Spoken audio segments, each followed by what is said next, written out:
Okay, we'll call to order the December 3rd meeting of District 9 Board of Education. We start with the roll, please. Bill White. Here. Deb Boyle. Here. Mike Davenport. Here. Nancy Kupka. Here. Keith Mattoon. Here. Terry Papsich. Here. Okay, let's stand and recite the Pledge of Allegiance. I pledge allegiance to the flag of the United States of America and to the republic for which it stands, one nation, under God, indivisible, with liberty and justice for all. Okay, we're here this evening for the December 3rd workshop meeting. Let's see, I think first item on our agenda is the curriculum presentation. Is that correct, Dr. McDonald? No, student perspective. I'm sorry, the I'm first sorry, you're item- right, student perspectives. I can't First item is student perspectives. Don't We have have a it in bit of front a glitch. The students were told not to report until 7:15. And so my recommendation is to do the curriculum proposals first, and by that time, they should be here ready to present. So you were right. Well, do we think we can get through them, or they can wait for a little while, I guess, yes. Okay, so. then And we'll- just to give the board some background, every year we go through a process developing new curriculum or new courses to add to our curriculum. Sometimes we do not add to the curriculum. Sometimes it's one or two courses. This year it's quite a large number of courses, and even more were proposed but were not brought forward. All these courses go through a relatively rigorous vetting process. They begin classroom teachers and department heads. Then they're shared across campus. The department heads on both sides of town get involved. The associate principals on both sides get involved. Eventually, Dr. Miner's office gets involved in these courses, and they're brought to different groups to review and get support for. And now we're nearing the very end of the process, which is the board approving the courses, because by law, the board approves curriculum. So every course that we're bringing forward is one that we believe should be included in our curriculum. These are courses we believe we have the resources to support and afford. Obviously, if students don't enroll, at least in some of these courses, some are going to be required. But if students don't enroll in these courses, we won't offer them, and that's always, we still go by students and families voting with their feet, and if they don't take a course, it isn't offered. But at this point in time, what I'd like to do is have our associate principals for curriculum instruction, Gina Zaccardi and Pete Tice, present the courses. You have a copy of the PowerPoint. We have, if you are interested, we have volumes of paper that we could provide for you if you want to read more detail. But my sense is that you get enough detail from the information you have. And if anyone that feels they would like to have additional detail between now and the board meeting on the 17th, we'll provide that. Ms. Zaccardi, Mr. Tice, you're on. Thank you, Dr. McDonald. Before we get started on the PowerPoint, I'd like to call your attention to the chart that we prepared. There's actually 2 pages to the chart, and specifically the second page. In addition to the curriculum proposals that we're going to talk about that are actual new courses, we have several courses that we would like to change the names on. And as you can see in the chart, there's a section there for name changes only.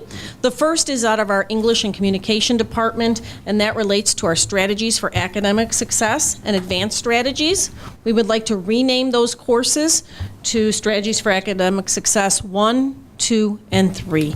And truly, that's just for communication purposes. There are different levels of courses, freshmen through juniors, and it makes sense for them to be named as such. So it's easier for parents, students, counselors, and so on. The second comes out of our Career and Technical Education department. We would like to change the names of Fashion Workshop 1, 2, and 3 to be more consistent with what is actually done in the course, which is constructing clothing. So we'd like to change it to Fashion Construction 1, 2, and 3. The last part there is simply about credit allocation. It is not a change in curriculum. We would like for, coming out of Career and Technical Education, our electricity electronics course to earn dual credit with COD. The curriculum is the same. It's been approved by COD, that is, so we would like to give the option of students to earn dual credit. Okay. As Dr. McDonald said, there's a lot of people that have been involved in this process along the way. Gina and I just have the honor and privilege of presenting this information to you this evening.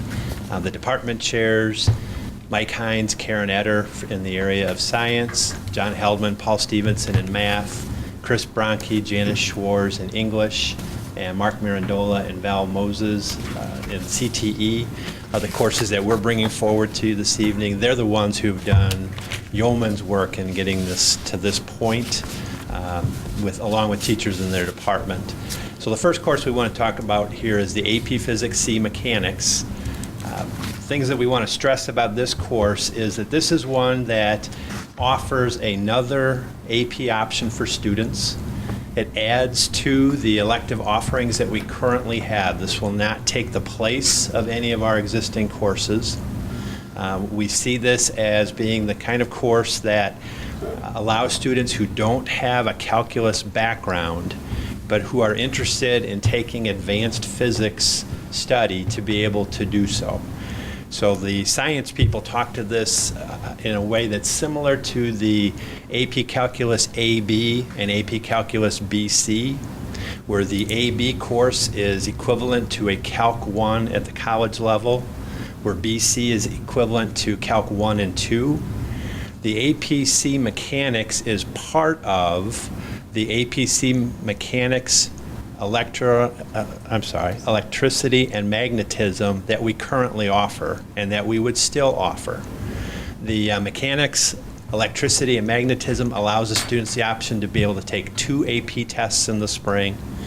If students take this course, mechanics, without the calculus as a prerequisite, they'll receive calculus instruction during the year, and then in May, they could take the 1 test, AP Physics C Mechanics, during the May College Board testing time period. There are a lot of other pieces of information that we've put together in the slides here for you. I'm not going to read all of these to you. We just wanted to try to pick some of the highlights. As we get done with each of the courses, we'd be happy to entertain any quick questions that you have. So before I turn this back over to Gina to talk about the English 4 Writing for Broadcast Expression, any quick comments or questions on the Mechanics C course? Sure, it shouldn't take very long. I just have a couple. If I'm looking at this correctly, the plan will be to teach as much calculus as is needed as part of Mechanics C to get the students through the class? Correct. Okay. First I'll say I think it's a fabulous idea. You know, I did some research over the weekend, and there's some universities that teach Calc 1 and 2 and Physics 1 and 2 all scrunched together so that you learn the calculus at the same time. Yeah, we're basically taking 1 semester of our current course, stretching it out for an entire year, and adding in Enough the calculus math instruction the students need in order to be successful. Well, it just seemed to me, thinking about this over the weekend, that a student who wasn't ready to take calculus, either A, B, or BC their senior year, who took this would be in a great position to take calculus their first year in college because they've been exposed to the concepts already. Some dispute, not right words. The science departments and the math department don't always agree how to teach calculus, so by putting them together. Okay, I think that's it's a fabulous class, absolutely fabulous.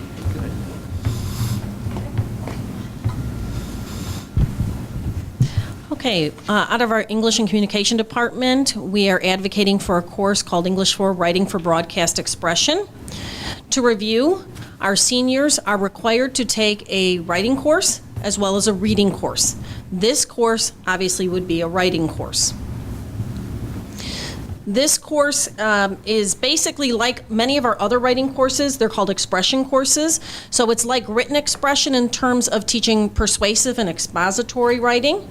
It is similar to our oral expression course in the sense that there's a speaking component. It's similar to our literary expression in terms of the creativity that is also embedded in the course. And it is similar to our journalism courses as well. So there's bits and pieces that come out of these other expression courses and are embedded in this course. This course is designed for those students who are interested in other types of media, such as radio, video, TV, that type of video. The difference, of course, is that in this course, they'll be producing projects based upon these contemporary media issues. The course also will fulfill the English requirement, again, for the expression course, the writing course. It was similar to our radio and TV courses now in the sense that that is an interest. However, radio and TV are elective courses. They do not meet the English requirement, and they are not as writing intensive. This is a writing intensive course. In addition, in the radio and TV courses, there's a lot about what the technical sides are, learning the equipment and how to use the equipment. This is more behind the scenes about the writing, not necessarily learning the technical skills on using the equipment. Any comments or questions about English 4, writing for broadcast expression? It's a different kind of writing. I think you need a different kind of teaching. I think it'll definitely appeal to a group of students. Okay. The next section we wanted to talk about this evening comes out of the CTE department, a program called Project Lead the Way, and 2 different course offerings that we want to enable our students to take. Project Lead the Way, there's a lot of local interest, a lot of national interest in what we call STEM education. STEM standing for science, technology, engineering, and math. If that's the main tree, Project Lead the Way is a branch off of STEM education. And so this has been embraced throughout the country as a way to increase the number of students who are prepared to enter college in the areas of science, engineering, technology, and math, which would then hopefully increase the number of people who move into careers in those particular industries, areas as well. So this is one way to offer exposure to students at an earlier age, get them better prepared to take these kinds of courses when they get to college. So what we're proposing, I'm sorry, microphone slipped down. What we're proposing for next year is the Introduction to Engineering Design course. So this would be available for the 13-14 school year. This is a class that would not have any prerequisites. It would be an elective, as opposed to the 2 courses that we've mentioned previously that are not replacing anything that we currently offer. Introduction to Engineering Design would replace our technology education class.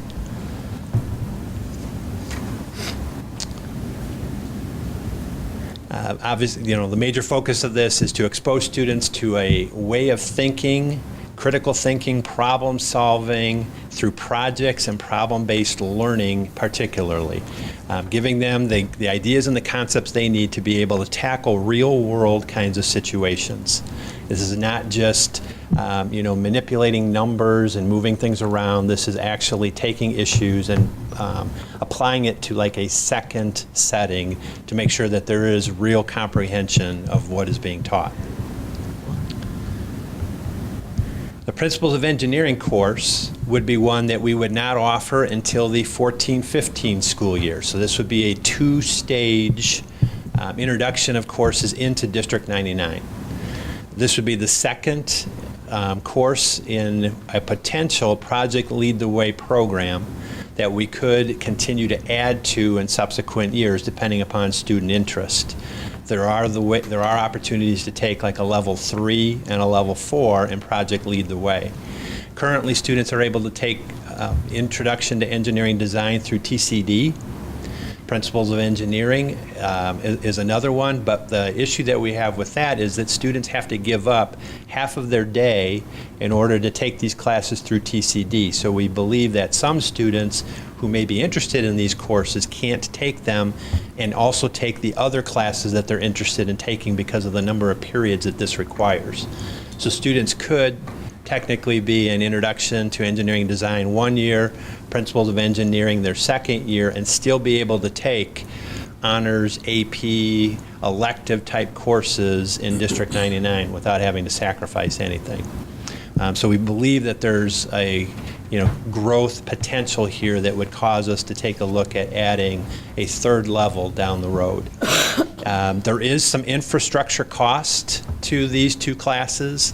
The 2 department chairs have worked with various groups, agencies outside to take a look at this. in the ballpark neighborhood of about $70,000, most of which they believe we can pay for through grants. There's a lot of programs and things out there right now to encourage schools and districts to offer courses like these, so they believe that we'll be able to recover our infrastructure costs through the grant process. And so that would be something that we would begin working on right away. Similar to the Introduction to Engineering Design, the type of thinking, the software, computer programming packages that students would be exposed to would be the same. All right, before we go to honors accounting, any questions or comments? Nancy? I had a question about Introduction to Engineering Design, and it's going to replace technology education, and I just wondered, is it going to attract the same kind and level of student, or is it for somebody who's a little more advanced or a little bit less advanced? That's a great question. That's one that we've talked about in the building presentation portion of this. That's one that parents and students have asked when we've presented to them as well. I don't really have a definitive answer for you. I think we might attract some of the same, but we also may attract some different students. And then the question would be students who would have taken technology education who aren't taking the introduction to engineering design, what are they taking now to replace that? We really don't know until the students start going through the registration process. We're hoping we don't lose students. But we do think that this is the right way to go in this area right now. There is this huge movement to provide these kind of opportunities to students, and we just feel like that's the best route to take at this point in time. It would be something that we would monitor very closely. Thank you. Other questions? I have two questions or points. The first one kind of follows on what Nancy said. I'd very much like to find out whether it would be feasible to offer a weighted option, perhaps within the same class, not two classes, but find some way where a student who was looking for a large number of weighted classes could take this class without, well, quite literally the sacrifice of a 4.A, which among our more competitive students is a problem. And to have two classes is unrealistic, I fully accept that. But to find a way where extra work, extra projects, something could be done where a student who was otherwise taking as many weighted classes as they could be in this, but not everybody in the class was required to make that same level. I don't expect an answer this evening, but that's something that, I really think, because otherwise my fear is that this could get tracked. That those parents who think their children are going to go to Princeton or Harvard, they won't let their children take it because it's going to be a 4.A rather than a 5.A. And therefore, we're not going to get our best students in it because it's going to be a 4.A. And that ends up being more like a trade school track, which I think is contrary to the STEM vision that we want to push. Second, I think it's very important that all of our best students get exposed to CAD. Computer-aided design is part of their general education. That they learn PowerPoint, they learn all the other things, but they don't learn CAD. So there should be a point where everybody who wants to can leave knowing CAD, if that's where they want to go, and I'll give them advantage in the council. And that part of it, I'm totally supportive of it. There's no question that these are, but the weighted option, I think, would make it better, and I think we'll have a better result. Not two classes, one class, but within the class, create an opportunity that a student who's pursuing a weighted option can do that. I see your point, and I think this is an important course, but I also think we need to be sensitive to the fact that we continue to drive our students who are at the top to do more, which is great, but we have students who are not quite at the top, who also need to be encouraged along. Absolutely. I want us to be very sensitive to that fact and not to just kind of like leave them behind. And that's the point, making the class open to everybody, but have extra credit work. So that if somebody isn't looking to take the weighted and do the extra work, they can still have the same class. And we encourage to take it. If I could add one piece with regard to AP credit, this is one strand of program of study that is also being discussed potentially for AP credit down the road. College Board last spring represented that this was one of the pieces that they were potentially looking at. And also with this particular program of study, it is possible, given that taking the sequence of courses, not a particular course per se, but students can transfer up to 7 college credits depending upon which college they might opt to take. So the level of rigor that the Project Lead the Way strand requires, as well as the degree of training that our staff will have to participate in, certainly those are some other pieces that would lend to the possibility of some kind of credit enrichment and or AP credit down the road, but those are still preliminary conversations taking place. At some point, and I don't mean to disrupt you, I'm sorry, but, I would really like to have a better understanding about the difference between AP and dual credit. I mean, I understand what they are essentially, but why we would go for AP credit in one case and why we would go for dual credit in another. I'd also appreciate knowing how many dual credit courses we currently offer. I could write that up and respond to the board. Yeah, just because, I went to at the convention, I went to a wonderful presentation, and they talked about a school down in Central Illinois and a relationship they had with a local college, and they had their children their young people walking out with college hours as opposed to AP hours. And that was one of the premises for looking at electronics. One of the key pieces with the vetting of the dual credit is the fact that the curriculum parallels the college as well as the credential of the teacher. And that is something that sometimes is a sticking point. So once those two pieces are in effect in place, there might be some other pieces that are requirements, such as we were looking at photography as a possible dual credit. It required a compass test. So the departments within College of DuPage also have additional parameters added on, and that would depend upon the community college that you're working with. When you talk about AP, you're dealing with the college board, certainly, and that's submitting the curriculum for an audit, making sure the teacher has the appropriate credentials as well. But that there are some distinctions, and certainly you take the test for 3, 4, 5 at AP, not necessarily are all those accepted at various universities. It depends. But once you have a college transcript going, again, that's something that, depending on the university, are those going to be accepted as elective or straight up credit within the particular program. So those are some of the nuances between them. And we currently have, I think there are 3 with the potential approval for this course. We would have 3 courses for dual credit that we currently offer, and we're investigating more.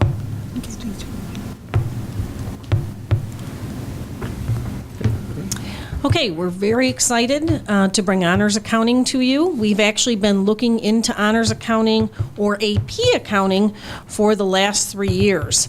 However, the College Board has not approved an AP course, so we are bringing honors accounting to you at this point in time. We currently have 2 accounting courses, regular accounting and then advanced accounting. Advanced accounting, students have to successfully complete accounting to enroll in. This course will replace the advanced accounting. That said, students will either enroll in the current accounting course or they will enroll in honors accounting. So this is a higher level of our accounting course. It is a completely different curriculum. This curriculum actually comes out of the Bridge Project, which is out of Kansas. There are over 30 states in which there are high schools following this project. It is a curriculum that is an integrated approach to accounting. It is not the bookkeeping aspect of accounting, although there are some aspects of that, of course, embedded in the course. It is problem-solving based, and it's an integrated approach, and it is truly at the college level. The hope of the Bridge Project and the schools that are following this project is that the AP College Board will at some point accept the curriculum and it will become the AP accounting course. So basically, as I said, it's a problem-solving model. Students will create a business plan. They'll work on financing and investing. It is basically a freshman-level accounting course. This entire Bridge project was established by a number of accountants who got together and conducted a review to see what high school accounting courses were offering and what they were not. And this is expected to bridge the gap between the current accounting course that we offer at the high school level and the accounting courses that are offered at the college level. Topics, of course, will include time value of money, accounting, merchandising. They will also prepare students for some of the bookkeeping aspects that I mentioned, but that is not the focal point of this course. Students will earn weighted credit, so we hope to attract those students who plan to major in accounting or in business. Questions or comments?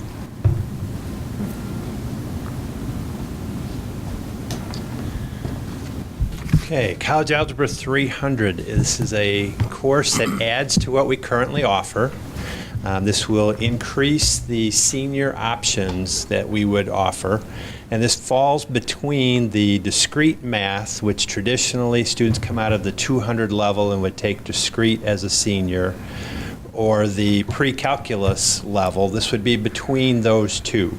So students could take College Algebra 300 with the idea being that successful completion would lead them in their first year of college to take a pre-calculus class. So for those who aren't taking AP Statistics or AP Calc AB or AP Calc BC, we now have three kind of levels of offerings, if you will, between the pre-calculus, College Algebra 300, and discrete math for students to take. And I didn't click any of these points for you, but I know you had them in front of you. So, any questions on the College Algebra 300? Oh, what happens to that class after Common Core is fully implemented? If you don't know, that's fine. To be honest with you, we're still working through all of those kinds of things. You know, what will it be? Students doing Math 1, Math 2, Math 3, and then a class like this? I'm not sure yet, to be honest with you. Actually, there's a lot of this evolved from ongoing conversations we've been having with College of DuPage. And there is a framework very similar that the community colleges are proposing, as this is a more hands-on math. That is really, we were happy to see almost paralleling what we're offering and promoting for this college algebra course. It's real math, getting in, getting dirty, figuring out real-world types of problems. And from the College of DuPage piece, they said that that's the kind of math that they want their students to be able to access as well. So by us allowing our students to have that opportunity as seniors, they'll be really set up moving on into college as well. So we were really happy to hear that we're actually on the same wavelength, and this was the brainchild of our two math chairs who deserve lots of credit for it. Okay. Speaking about Common Core, as you know, next year we are hoping to offer Math 1. Math 1 will replace Algebra 200 and 300. We have students who enter in algebra, we have students that enter in geometry, and even advanced algebra trig. I think it's important to point out that for next year we will be running two different tracks. So for students who are in 8th grade right now and are being exposed to Common Core Grade 8, they will come in next year to Math 1. Students who are in 8th grade right now and are currently in algebra will come into geometry. We have a smaller group of students who are in geometry in 8th grade. They will still come into the advanced algebra trig. So for next year, we're running both tracks simultaneously. Math 1 is different than the current algebra course. The current algebra course is math in isolation, if you think about it that way. Math 1 is an integrated approach.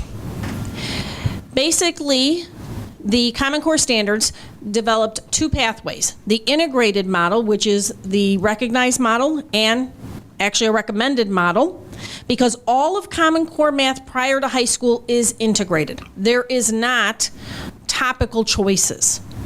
Okay, so all of our sender schools at some point will be teaching Common Core math integrated. When students then transition to District 99, they will take Math 1 in the same approach that they've been experiencing for years. For next year, Math 1 will be open to our freshmen and sophomores, small group of sophomores, We currently have students enrolled in Algebra 100. That's even below, obviously, Algebra 200. It's like a pre-algebra.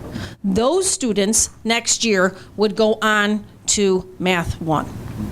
Okay? So that's why sophomores, but it's a small group of sophomores. We're mostly talking about our freshmen.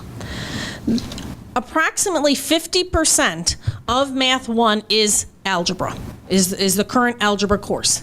The other parts of it are mostly statistics and geometry. So it is a different course. It also embeds what we've been calling the habits of mind. This is not about simply understanding skills or solving equations. This is more of a problem-solving integrated model that crosses multiple disciplines within mathematics. This course also, and regardless of whether we went the integrated or traditional, this course will also meet the graduation requirement for algebra, because as I said, about 50% of it fits in with algebra. I'm also going to talk about the foundations course, but I'm wondering if you have questions about Math 1 first. And I know we're going to be coming back to the board and talking extensively about mathematics in District 99, but any quick... That'll be in January, correct? Correct. Which meeting in January, the date? That's the workshop meeting, and I think it's the second Monday. The 14th of January? Because I know there's a lot of parents that are really concerned about how this, I mean, where we're heading seems great. It's the kids that are caught in the transition right now. Absolutely. And I confess to being one of those parents with a child in between. So a lot of questions. So January 14th would be a good day for those parents to put on their calendar to come and listen to that presentation. And I know as we have been vetting the proposals, both at North High and South High with parents, we have answered a lot of the questions that they've had. And some of them, it's more about what's occurring in the middle schools than District 99. But we have assured them, and I'm not sure if everyone's aware of this, but we have a large Common Core math committee that includes teachers from our sender schools. So that communication is occurring. I do have one question with this.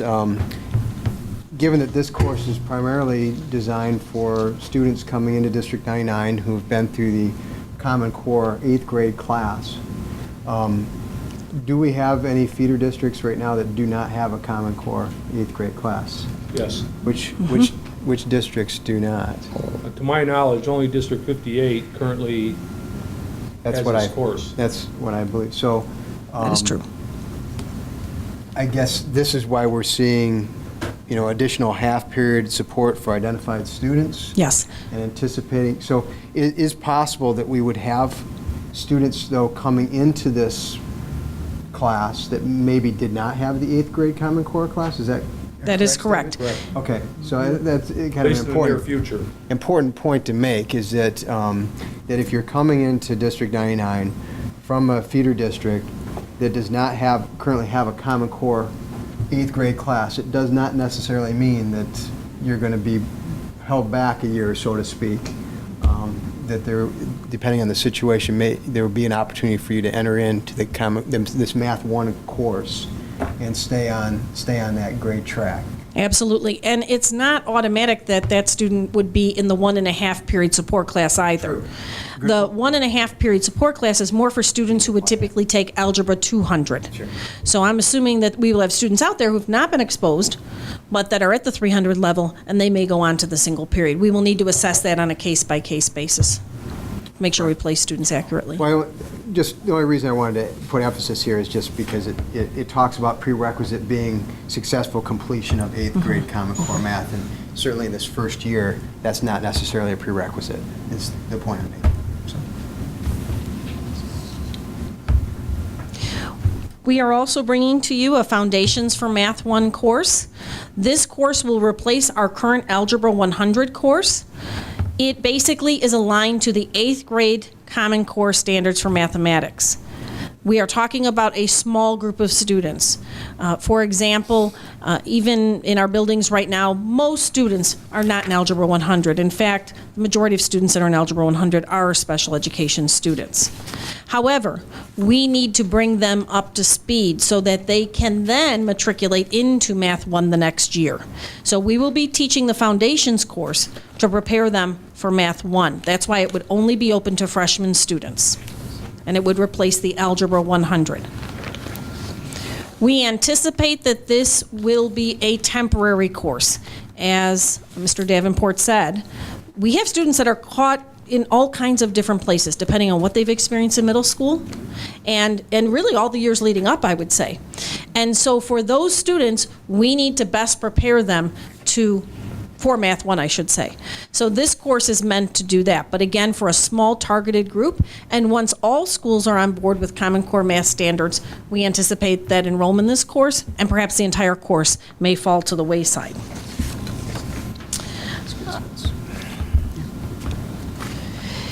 If you think about Math 1, for these Algebra 100 students, if we put them in Math 1 and not in the foundations, they would be essentially jumping 3 levels.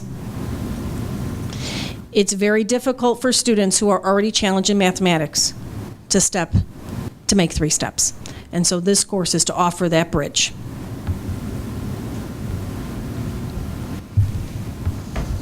Any questions about foundations for Math 1?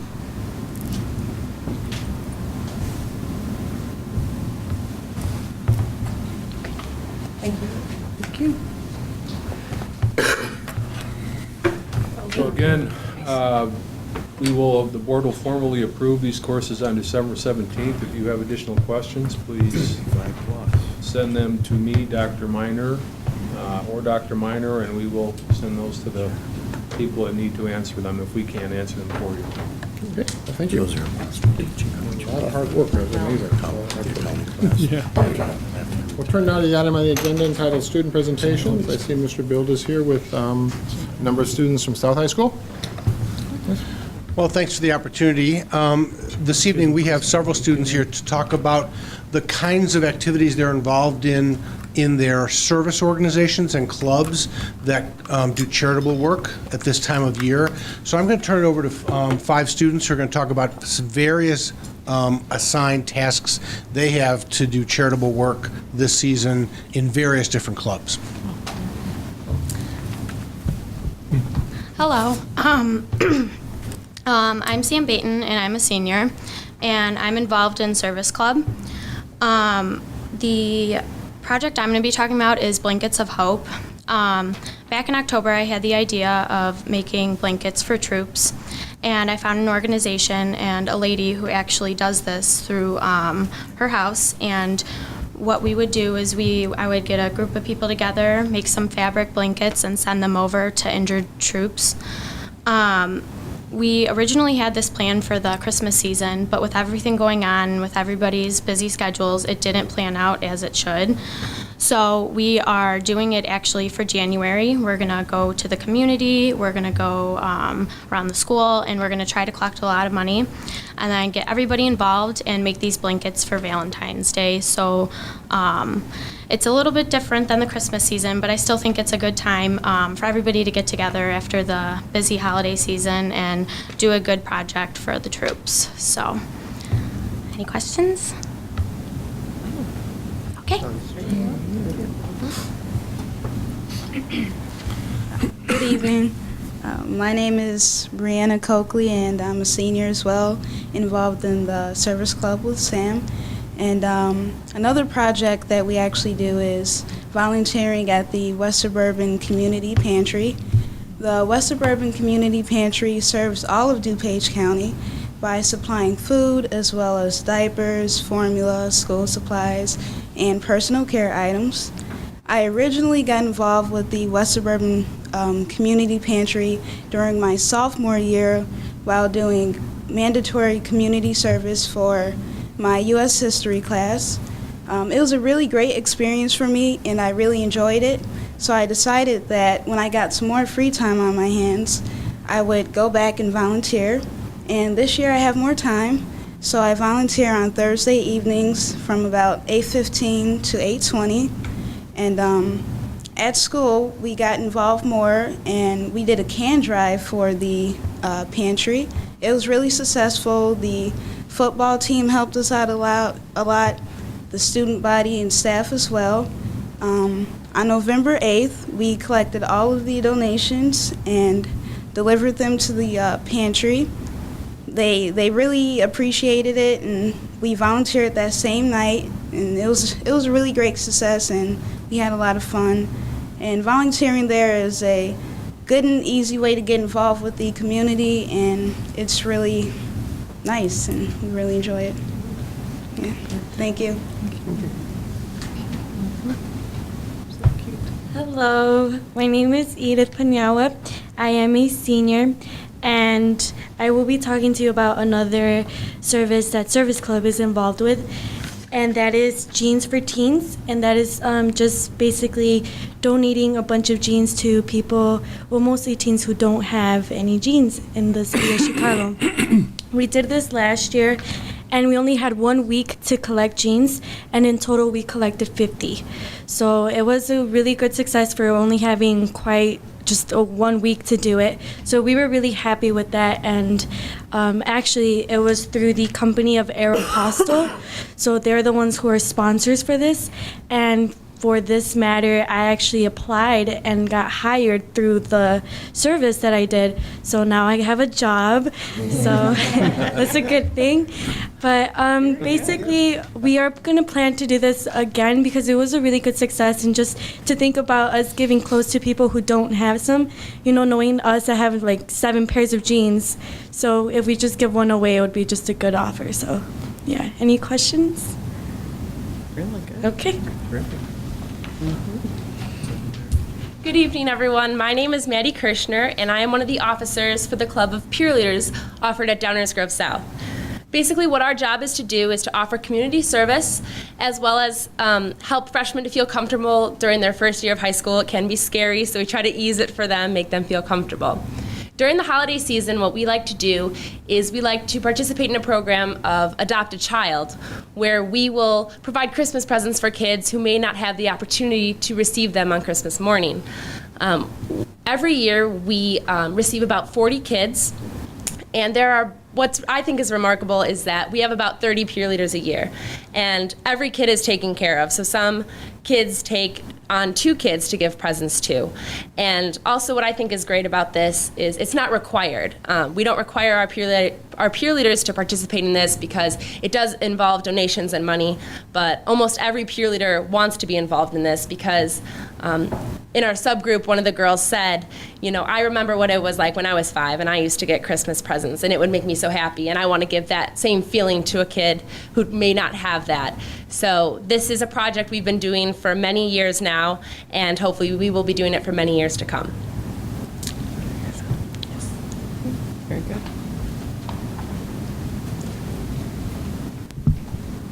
Hello, everybody. My name is Kevin Sealander, and I am I'm the co-president of Key Club, along with Alvin Wu, who couldn't be here today.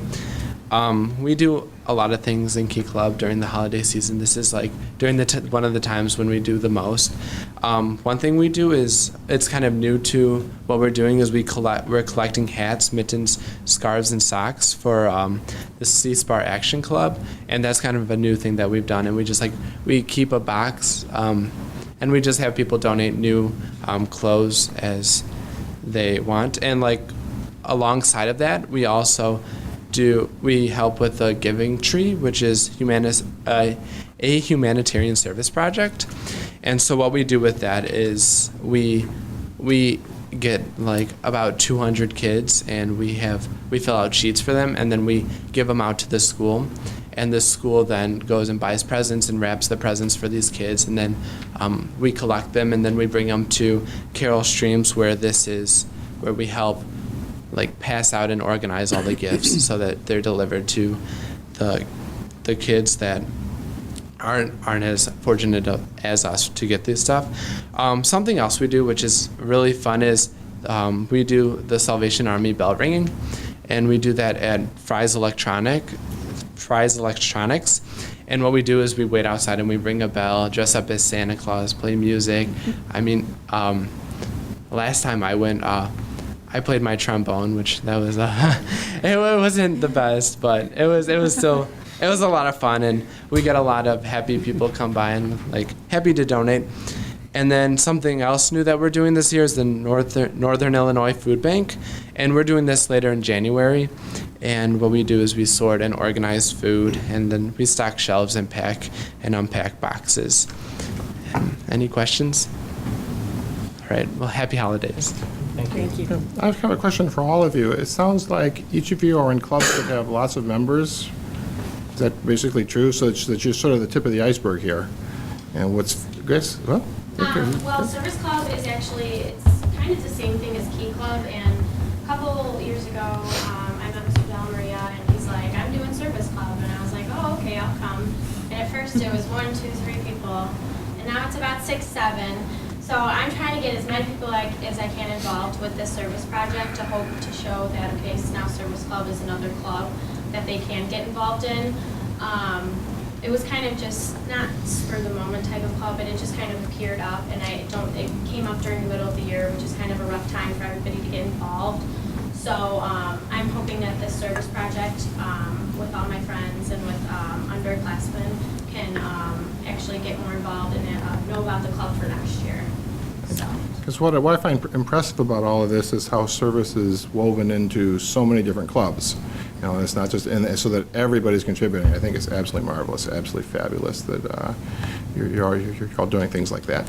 And anybody else want to add any? We have 12 members. I might add how That's like wonderful it is to hear not only the success you're having with your charitable work, but I heard fun, I heard rewarding in terms of how it makes you feel.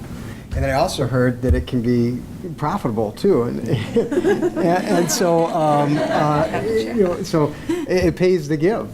So it's wonderful hearing this from our students, and this is the time of year to hear that. So I appreciate Mr. Bill. Well, thank you.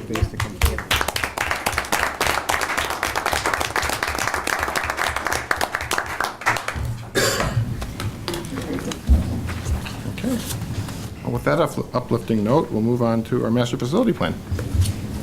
Item 4B. I believe that's Okay, where Mr. Schock. Tonight, Jim Koliche and Al Bitterman from North and South Schools respectively are joining us and will provide some details of the progress we've made on the master facility plan and the facility maintenance plan.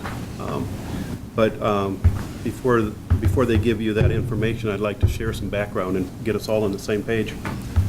The work the Board of Education did in the strategic plan a year ago resulted in the identified need to improve and update our long-range facility plan.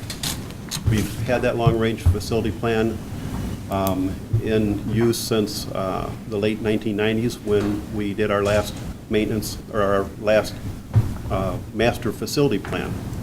So it's 13 years old, it's obsolete, it's manual, not automated, and the data is of little good at this time.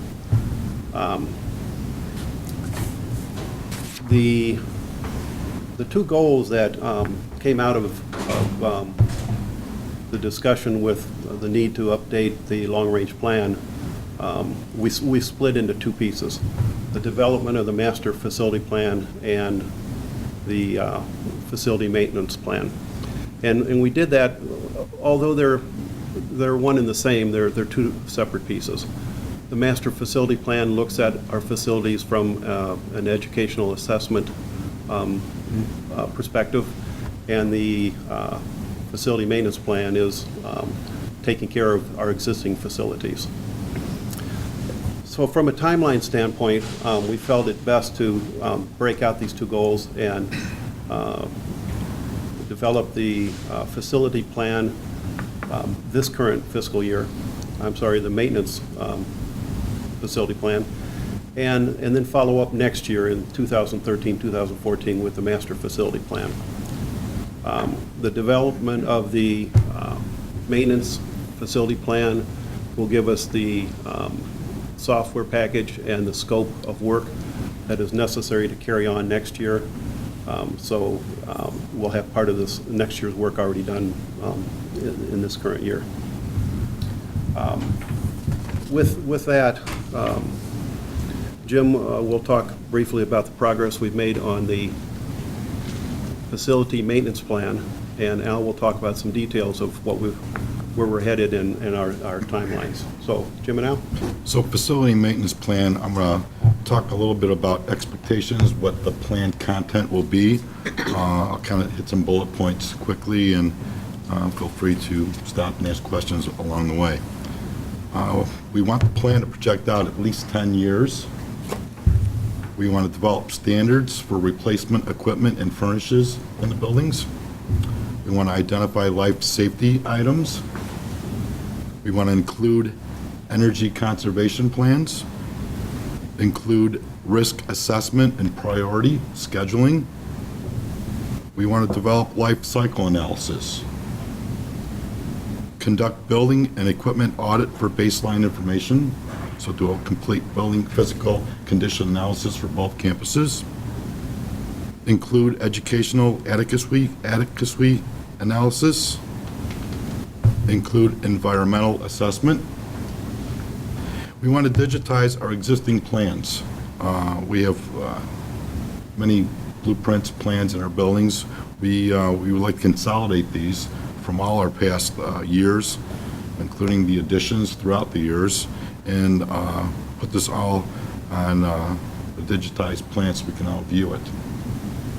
We'd also like to provide single-line diagrams for plumbing, electrical, and our HVAC for quick referencing and for emergency preparation.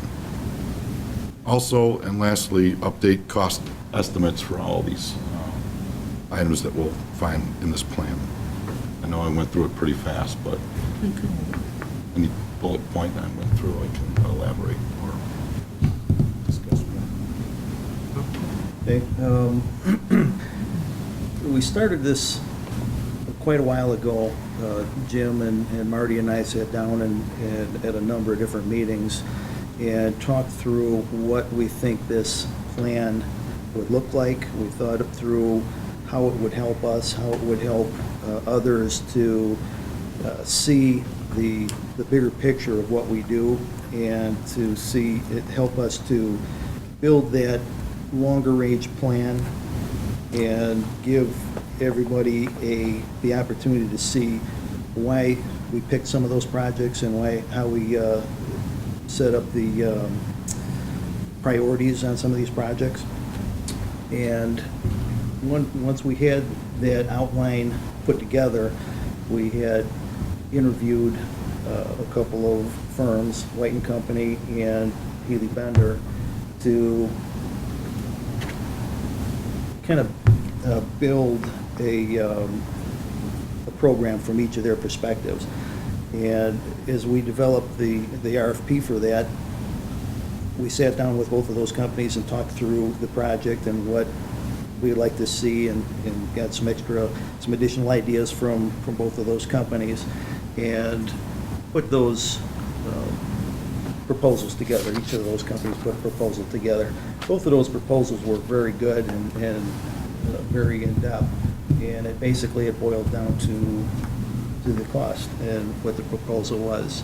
White & Company was the company that we picked, and so their next step was to put them under contract to help us out. They put a timeline together for us, and one of those, the first step in putting this program together was doing a life cycle audit in the buildings, looking at all the equipment, and working with us and with our foremen to determine what the real life cycle would be for this equipment. And they'll be taking our input, they'll be taking some of the input from their engineers that are on site, and helping in building this program for us.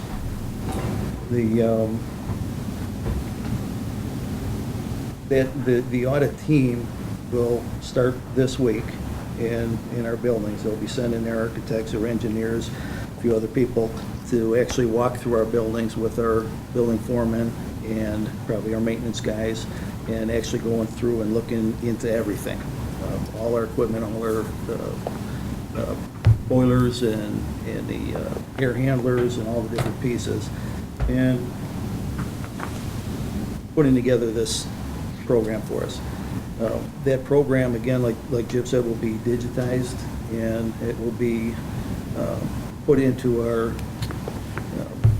school dude program, most likely. We're still looking at which program would be the better one, but we're looking at closely at school dude. What's it called again? School dude.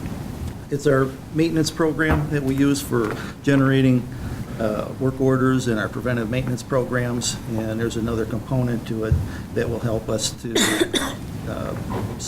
plan for long term. The prints that we're going through and digitizing now will help us to consolidate all our different plans and all the different additions that we've gone through for a number of years into one set of plans. So if we're doing a project, we need to look at prints. We don't have to look at 5 or 6 different sets that were generated through the years to see exactly what we have. We'll consolidate all that, bring them up to date. Those prints will also be available for all our maintenance guys at the touch of their fingers. So as we're doing projects, looking for power or drains, piping, whatever it is in our building, we have that right at their fingertips. It's going to save a whole bunch of time. And then we will be using a lot of the information that's in this plan to develop our capital lists and the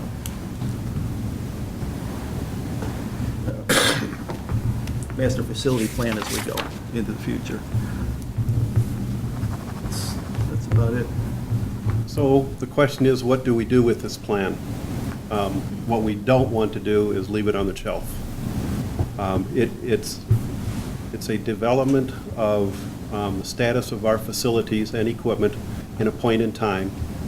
And in order to keep the dust off of it and make it useful, you heard Al and Jim both say that we're automating the system. We thought about developing our own system, and we found out that there are some long-range planning tools out there, including School Dude, which matches up with our existing software for our PM system. What this long-range plan does from a maintenance standpoint, and eventually from a capital improvement plan standpoint, master facility plan, is give us and prioritize for us our annual plan. Jim and Al last several weeks ago at the November board meeting presented our capital list for next fiscal year. That document is developed from our long-range plan. The short-range plan comes out of the long-range plan. And again, the problem we have now is the data is so old, it's almost useless to us, and we need to have a new starting point. But we want to make this plan functional, easy to use, and useful to us, and so by automating it and incorporating a couple of those items from the board's strategic plan, make sure we get energy conservation in there, let's get environmental issues in there, and sustainable planning in there. We'll have a new document up to date that we can easily use to develop those annual plans. We don't meet each year and dream up new things to do. We work off of our long-range plan, and so what we're doing is essentially improving the existing long-range plan that we have now. Questions? Does this include information technology, or is that separate? We're debating that. In fact, Greg is sitting in the back corner, Greg Bellina, regarding our infrastructure. Mm-hmm. And it probably will include it, but like several other items, it won't be a part of White's responsibility. It'll be internally done because we have the ability to do that. We're also looking at the phone system. Phone system is 15 years old. And fire alarm systems and there's some other items that we feel we can do a better job of than hiring a consultant to do it for us. So beyond those items which Al and Jim specified are probably another dozen, maybe a dozen pieces, and infrastructure of the technology system is a part of it, or maybe a part of it. We got a couple. Are you familiar with BIM? Building Integrated Management? No, our architects I think- certainly.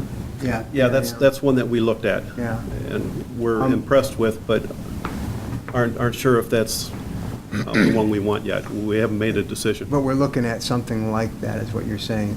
The idea being that we're not just digitizing the plans, but the plans themselves there may be some intelligence in them, so that when you go and click on a piece of equipment, it immediately pulls up all kinds of information for you. Yeah, my understanding there are built-in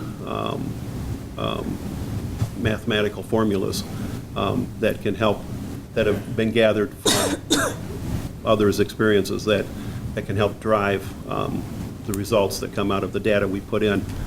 And we're not sure yet if that's a dangerous thing to use or if it's helpful and useful. Sure.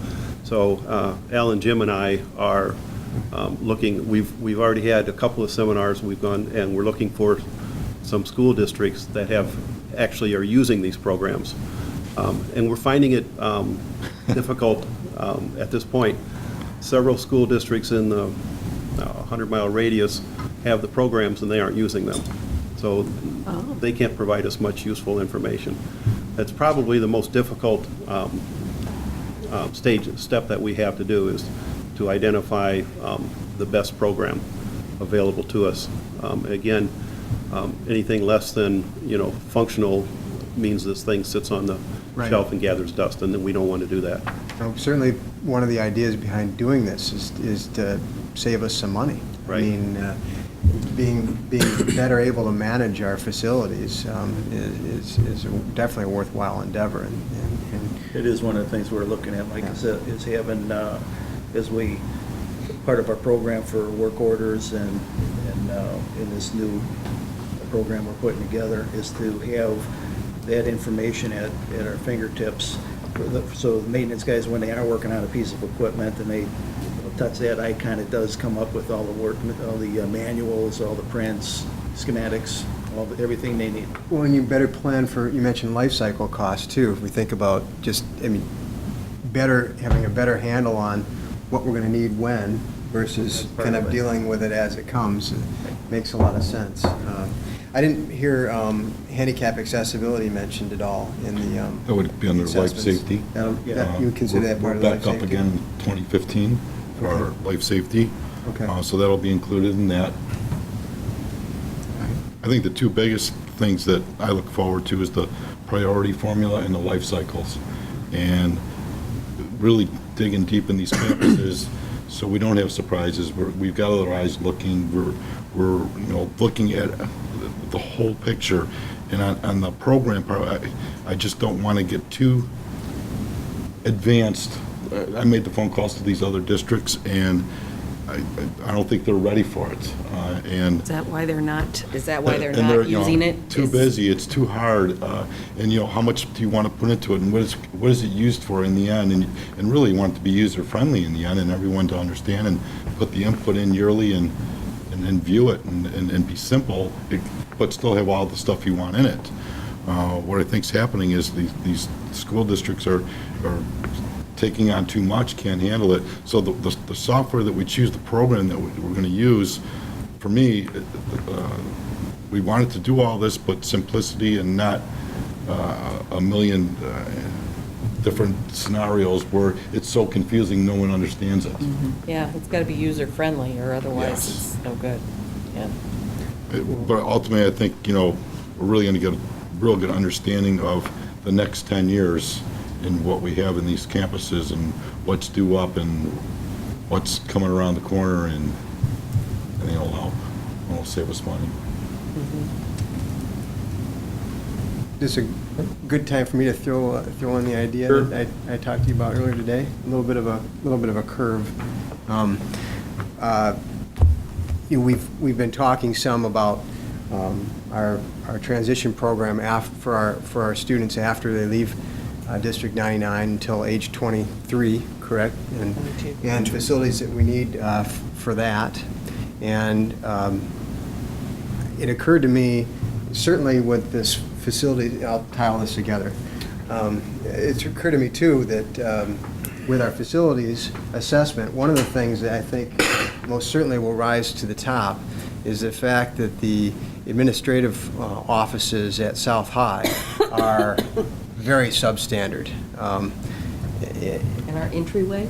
The way our offices work there, and so, it just, you'd never run a business that way, and you wouldn't expect the productivity of the people working in there to be that high, but yet it's a credit to our staff at South High that things are running so well, given that situation. And then when we look at the disparity of those facilities as compared to North High, there's certainly an issue there as well. So and this is just a brainstorm I had this afternoon, was that this building here is something that we talked about maybe using for the transition program, but what would we do with the staff that was in this building if you adapt this building to that purpose? What happens to the administrative staff here, and what do you do? And it occurred to me that this might be a good opportunity to maybe do some sort of addition to South High, to not only take care of the staffing, the office area we have there at South High, but maybe effectively move our administrative staff here at the ASC over to South High collectively with that office area, and then use this space for that transition program.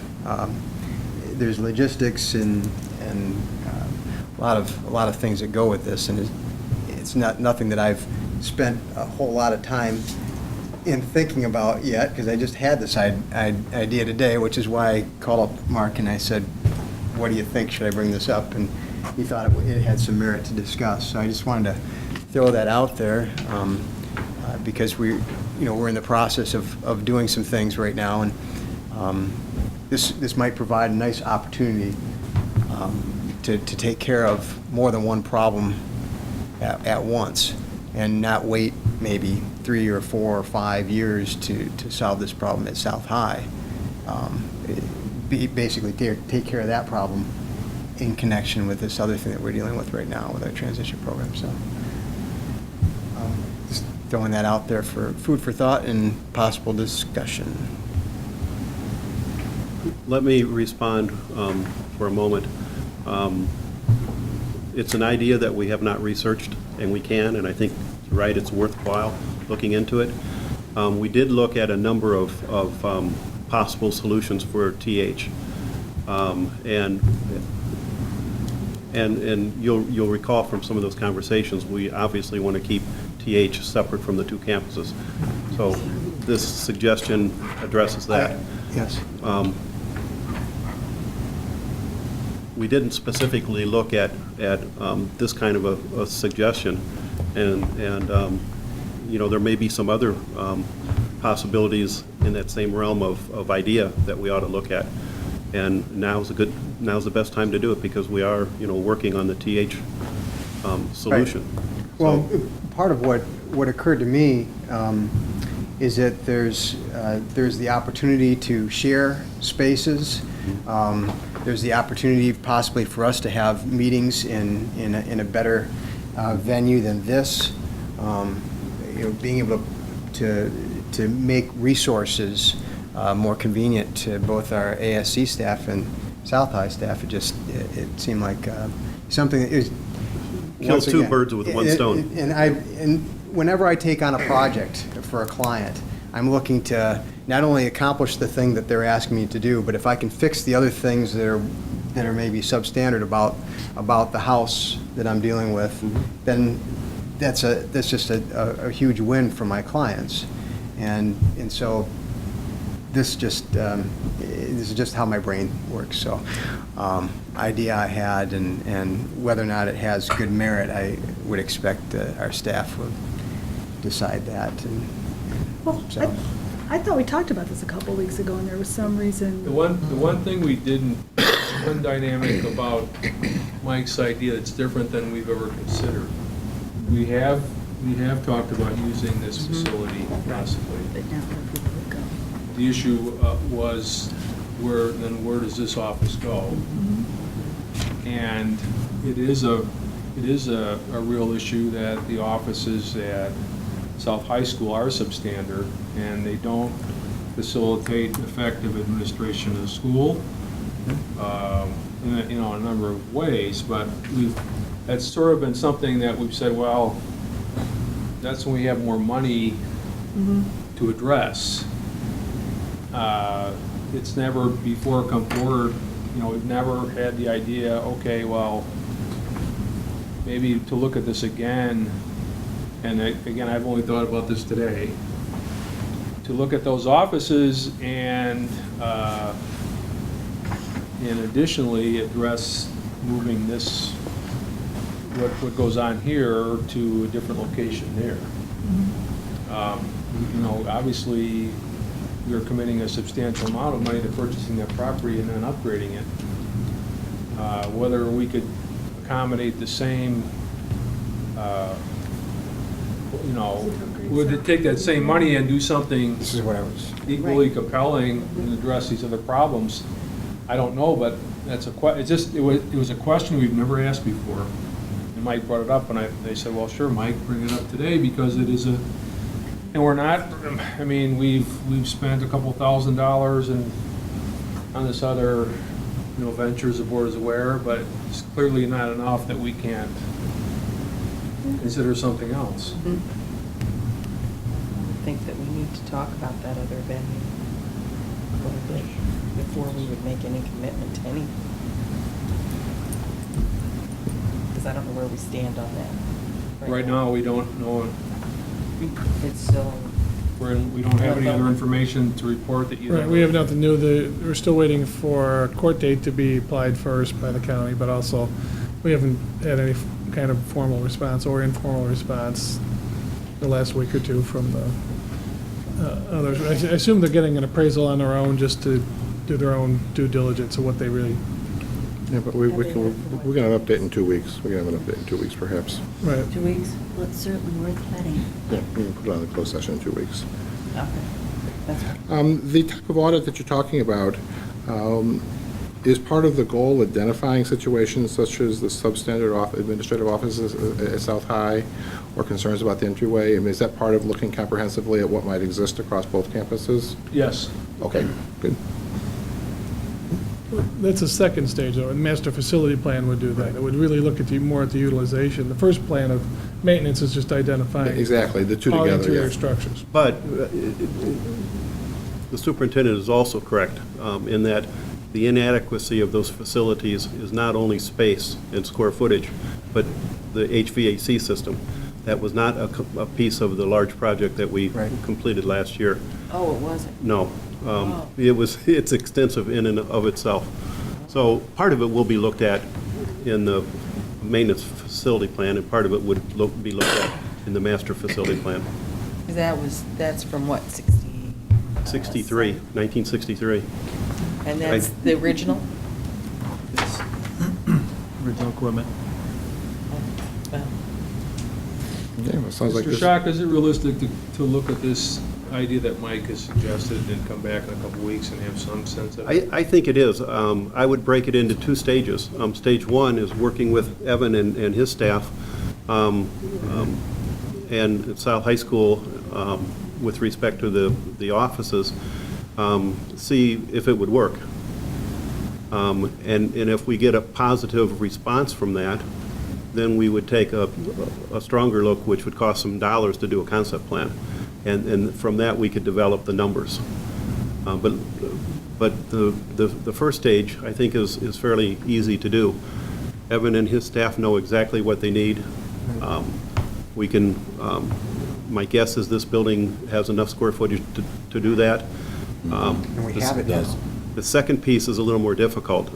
Putting an addition on South High School is in conflict with those parking lots and driveways, and you know, robbing Peter to pay Paul. Will that work?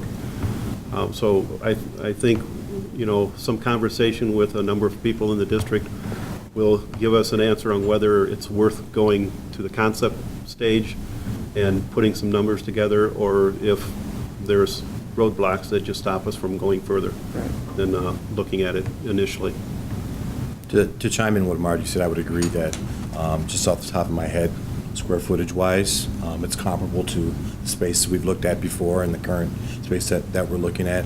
I think and also that it's available, it's here, which would expedite our moving process if that's what we're looking at doing. Probably the other challenge is really just the move for the current ASC space more than anything else. We're pretty flexible as a program, and it's an area that we're comfortable with, we're familiar with. So the other variables that we put into it, we can look at it a little further, but I don't foresee any large challenges into that. But just preliminary speaking, it's definitely something that we should look further into, because I think it'd be a very, very viable option for us. Okay. Other questions? Other issues? What about going up? On this building? I don't know if we... Not structurally not feasible. I was going to say, we did discuss that, I remember. It was an idea too. We'd have to demolish. Okay, well, it's the first step of a long, long process. Okay, well, the next item on the agenda is reception of visitors. Anybody in the audience wish to address the board on any matter pertaining to District 99?